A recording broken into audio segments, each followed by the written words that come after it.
Goldfish fry update. They are almost 3 weeks old now, kaya naman umpisahan na natin ang culling. Sa mga hindi pa nakakaalam, ang culling procedure ay isang part ng goldfish breeding kung saan sineseparate natin yung gusto nating goldfish o yung preference natin na quality ng isang goldfish dun sa mga hindi natin gusto. And guys, believe me or not, this is the worst part of goldfish breeding. My back hurt, my neck hurt, my eyes hurt.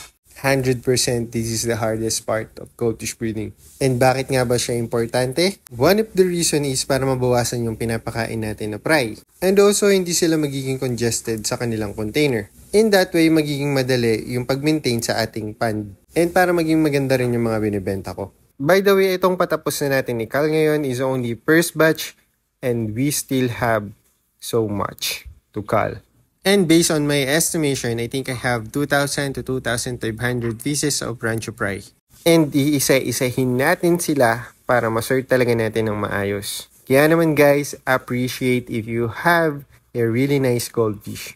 That's a clear identification that someone breaks their back just for you to have that quality goldfish. After kong ma-separate yung mga quality na gusto ko, ililipat ko na sila doon sa ating swimming pool. And meron na nga palang mga pagkain din dito. So check ko lang yung temperature kung match and then pinakawalan ko na. Dude, this one is having a feast. Look at how long that poop is. That's the clear sign kung bakit mas malaki siya compare dito sa isa.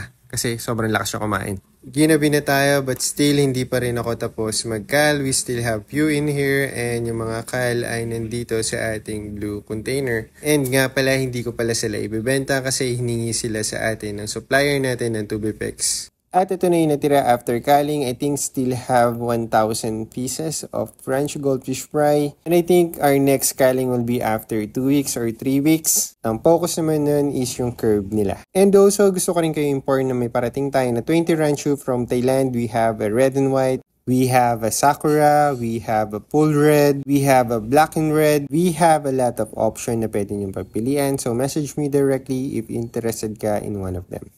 And I think that's all for today's video. Don't forget to like and subscribe or follow. Thank you guys for watching and see you on the next one. Bye!